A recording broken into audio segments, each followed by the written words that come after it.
Сегодня, функционируя в условиях информационного рынка, крупнейшие информагентства завоевывают авторитет и укрепляют собственный имидж. Среди них и медиахолдинг «Скиф Медиа», который постарается завоевать у потребителей уважение и определенный статус. 2 из 4 или из 5 проектов, которые медиахолдинг «Скиф Медиа» будет реализовывать на территории Крыма и города федерального значения Севастополь.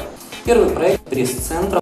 Ну а второй – информационное агентство «Крым Медиа», которое намерено стать одним из крупнейших мультимедийных агентств Крыма, рассказал Сергей Кириленко, открывая презентацию для представителей различных СМИ и общественности Крыма. Следующее направление, которое в ближайшее время мы будем реализовывать, наверное, запустим его 1 октября, это издательское направление. В Крыму мы будем заниматься издательским бизнесом и по франшизе, так и развивать местные газеты. И 4 направление бизнеса – направление радиостанций. Основная задача перед коллективом и руководством нового информационного агентства – освещение жизни в Крыму во всех ее направлениях. Причем агентство будет работать в русскоязычной, англоязычной версиях и на украинском языке.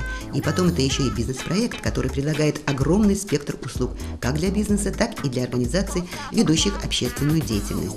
Ну а главные принципы, которыми руководствуется агентство? Достоверность, эксклюзивность и оперативность. Главный редактор «Крым Медиа» Александр Денисенко заявил, что будут делать упор на качество информации. Конкурировать мы будем только в плане качества, оперативности, доступности наших новостей.